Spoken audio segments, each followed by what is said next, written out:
Ну что, друзья, всем привет! Это, наверное, такой будет один из моих исторических видео. Я думаю, исторических и таких life-changing видео, потому что сейчас я готовлюсь буквально через 15 минут. Сейчас время 19:43.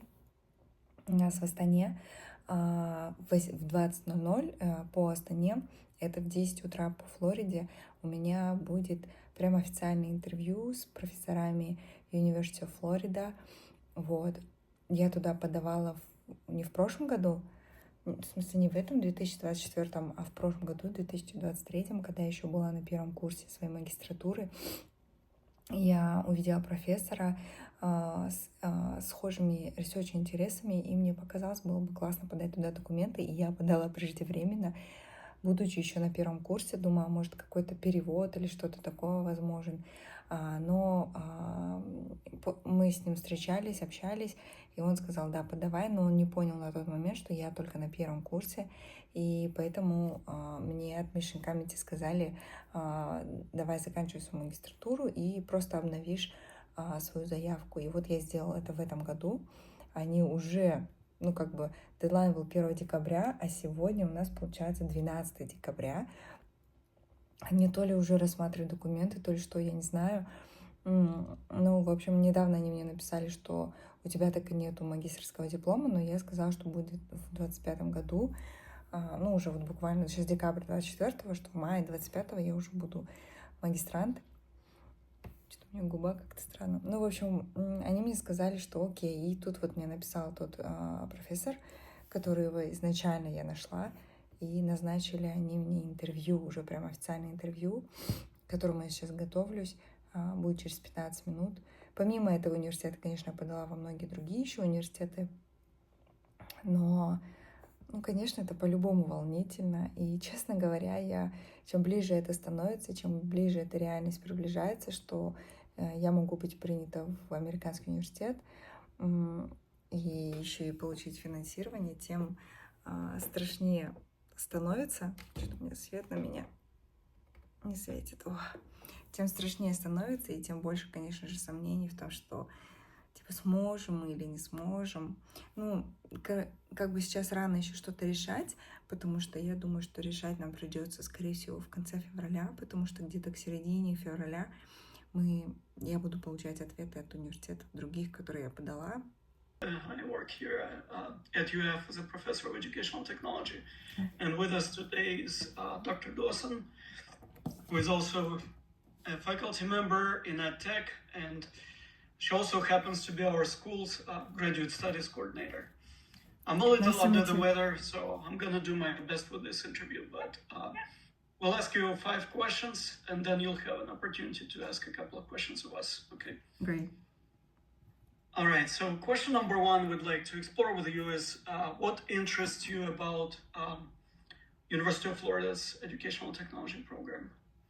This program is particularly interesting for me because I think because I had and I still have the practical experience because I am a founder of online language school, and I'm running the school with a team, and we teach languages people around Kazakhstan. And there are some students from even abroad, for example, Kazakhstani people who went abroad to US, but they still need language skill. They apply and have trainings or courses, language courses with our team. We also have different other languages like Chinese, Kazakh, and other languages. And probably because I have been running the school since 2018, then I've decided to do my master's, and here in Kazakhstan, we have one famous university, which is Nazarbayev University, but they don't have this technology educational program. They just had multilingual education and leadership in education. And I have chosen leadership because they have blended format. It means that I can work I can have courses at the university, and lots of assignments and other courses like academic English, let's say, I can have online with our academic instructor. And probably because I am now in academic area, and I'm interested like in research, and this practical work, practical experience is available for me using technology in education.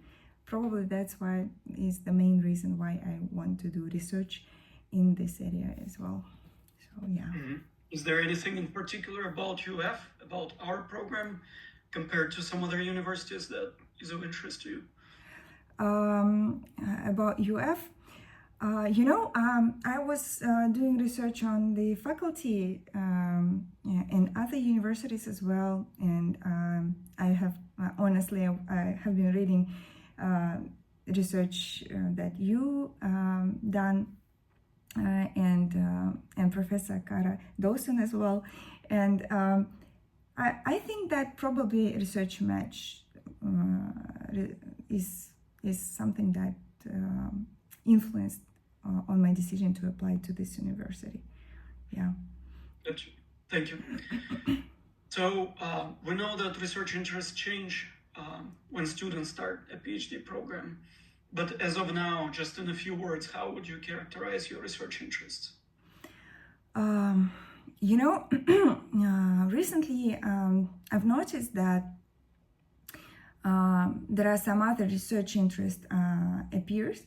For me, like for example, social media and social media influence in education, because I can see that lots of faculty members at our universities, and maybe, I'm sure that in many other universities, they are doing excellent and wonderful work.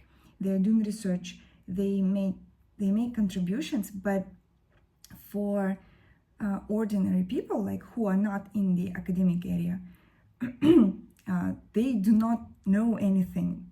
And I even had a practical situation when I was working on my paper, and I was wondering what should I do next, and I was worrying about some time limits, and my mother said, "Why are you so worrying? Nobody will read this paper." So the person who is not in academia, and I think that because I'm in academia since 2021, and before that time I didn't know anything about research and academic work and lots of other things. But I think that probably this is something that should be researched and learned about that, and probably there is an option of doing this contribution available and accessible for people who are not in academia. So I think about that, and I also think about the equality in education, because I'm currently working on the project with one of the professors from our university about shadowing education, and I am a research assistant, and I'm collecting surveys. This is the mixed method research, and we are doing interviews and conducting interviews and collecting surveys. And during interviews, I'm conducting these interviews here in Kazakhstan, because our focus group is Russian, Kazakh speaking people. They are students, high school students, and then I translate these interviews into English, and then we will analyze them.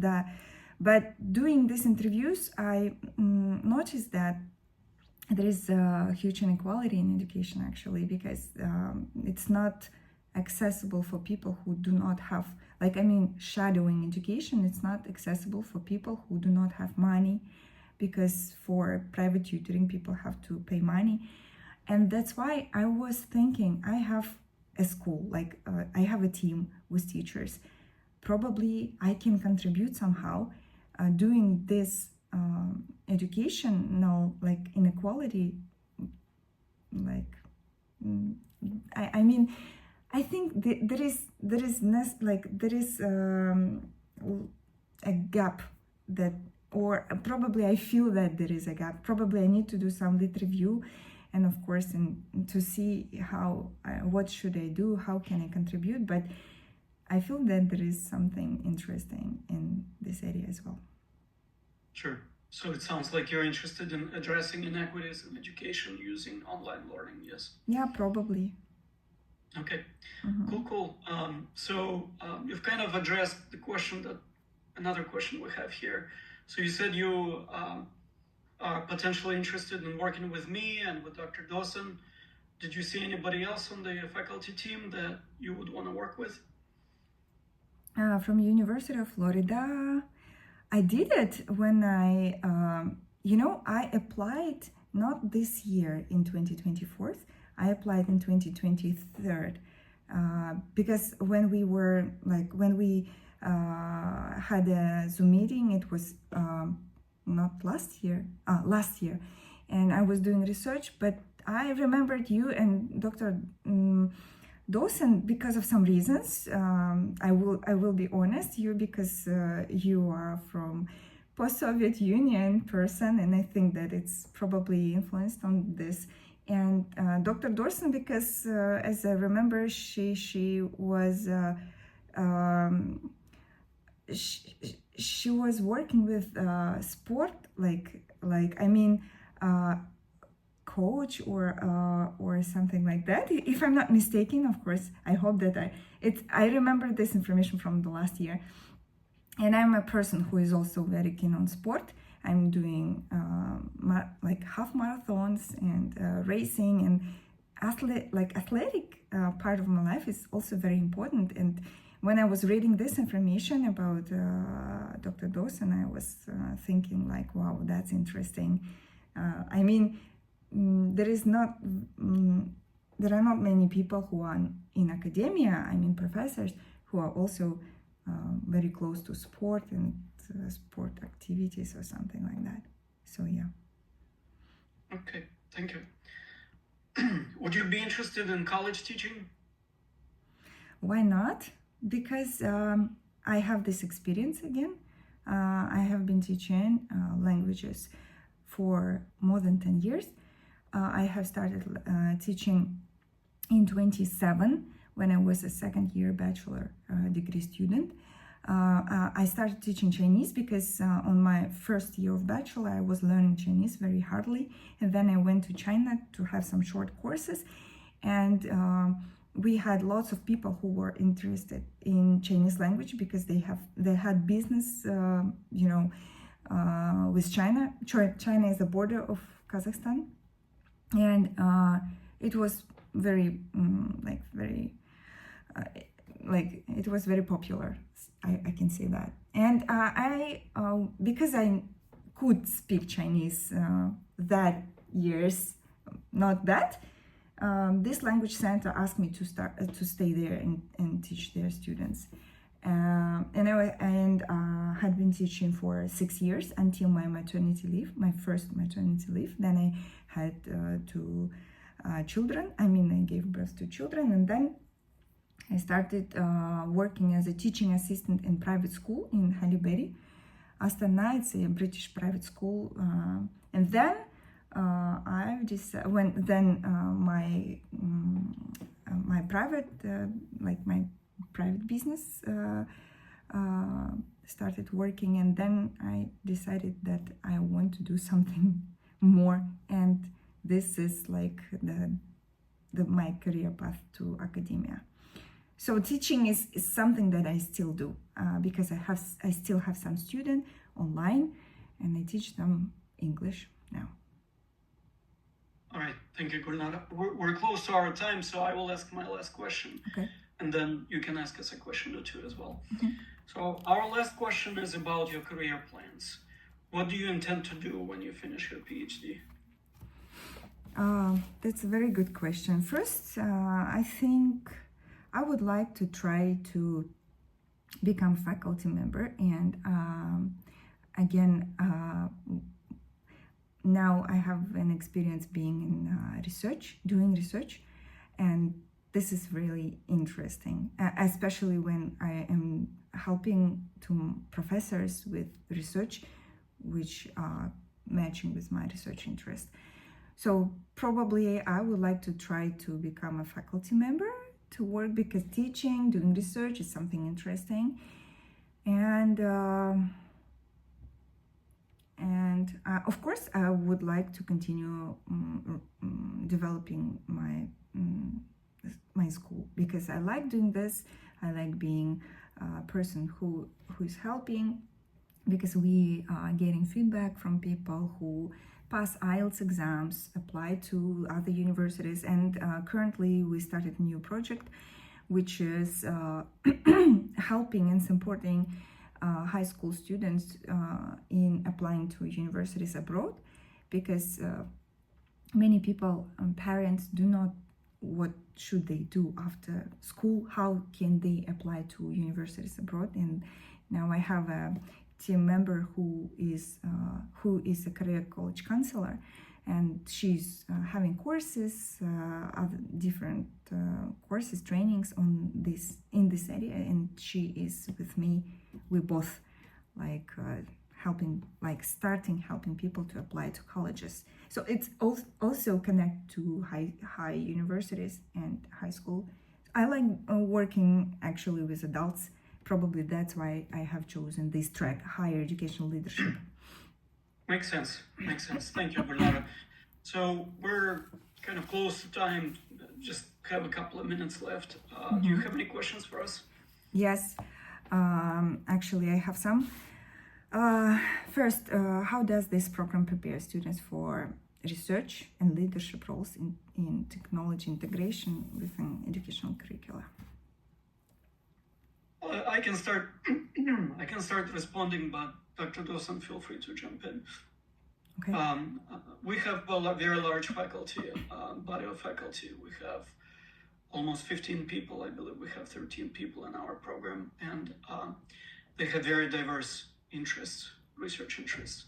So if you look at most educational technology programs, they're 3-5 people, and they tend to focus only on certain areas of technology integration, whether it's higher ed, whether it's K-12 schools, whether it's instructional design, whether it's analytics kind of and research. And I feel like we have both courses and faculty expertise across many of these areas. So most of the students who come here usually can find interesting people to work with and interesting courses to take. Thank you. The question is about, this was actually the question, opportunity to collaborate with other faculties and project. And there is one more question: what funding options are typically available for incoming PhD students, and how does assistantship package what it is include usually? Yes, so this is a good question. I will start this conversation with you now, and then we can maybe talk more later if you like. Yeah. But basically, we have several opportunities available. Potentially, we have research fellowships, and these are extremely competitive. So we have, let's say, 100 people apply to the School of Teaching and Learning, PhD in curriculum and instruction. Some of them apply to educational technology, others apply to mathematics education or science education or languages, things like that. And so we only get 2 research fellowships per year for all of these potential applicants, So those are very competitive. But then we also have research and teaching assistantships. Research assistantships are typically tied to individual faculty and the grants that they have, right? So if Dr. Dawson or myself have a grant, we need someone to work on it. We would consider applicants that applied to our program and whose interests match, the nature of the grant. And in this case, so fellowship pays about $30,000 a year, and it pays for your tuition, and all you would have to do is do research with the faculty members that you will be working with. You can also teach, possibly, but this is not a requirement. With the research assistantship, they usually fund a student for about 3 years.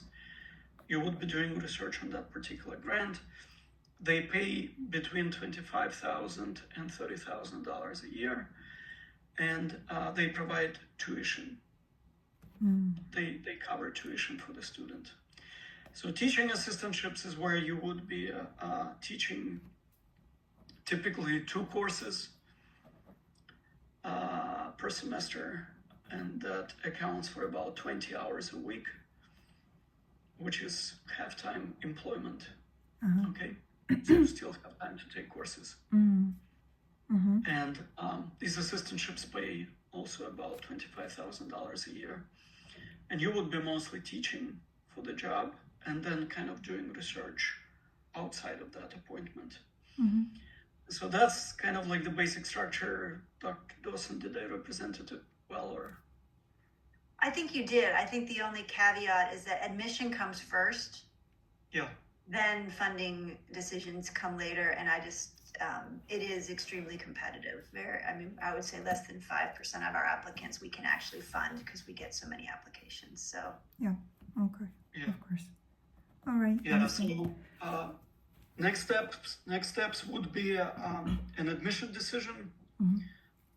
So that will come in January, maybe in early February. You will receive an admission decision, and after that, we will, in February, we will consider everybody we have admitted, we'll consider them for funding. So that's a separate step. So when I Okay. will get the admission decision, will I know the information regarding assistantship and Funding? funding? Yeah, You will not. yeah, I will not. No. No, you will just get an admissions letter, admission decision letter. And like I said, it will be early February, most likely, late January, early February. And then at the end of February, in early March, you will learn about funding options. I mean, I will decide. Can I afford it or not regarding Yeah, the funding? exactly. Yeah. So I have an option to wait for information about funding and then agree or not. That's exactly right. Yes, you don't have to accept the admission if... О, как не вовремя у меня отключился этот штатив. В общем, все, интервью я прошла. Не знаю, мне кажется, понравилось. Я сама себе понравилась. Я задавала вопросы. Классно, классно. Ох, мне кажется. Ну, короче, они говорят, у них очень-очень competitive funding package, который они предоставляют. У них всего лишь 2% студентов получают fellowship. И fellowship, оно покрывает $20 000, короче, fellowship в год. И оно покрывает все. То есть имеется в виду учебу, и стипендия дается, и даже работать не нужно. То есть если ты получаешь fellowship, то ты можешь даже не работать, и у тебя будет стипендия и покрыта учеба. Вот. А если ты еще будешь работать, то денег, конечно, будет спокойно хватать. Но всего лишь 2% студентов получают только fellowship. Это 2% из 100. А подают очень много. Вот. Поэтому вот так. Decision они мне скажут, admitted я или нет, только в январе. Но finding package они скажут в феврале. Вот так вот. Будем ждать. Прикольно было бы получить, конечно, еще fellowship. Но я не представляю, если у меня получится получить fellowship в каком-то таком университете, и если я еще в какие-то университеты другие пройду, то мне, конечно, будет очень сложно принимать решение. Ну, посмотрим. Ну все. Буду записывать все собеседования, и потом все это выложу и поделюсь с вами.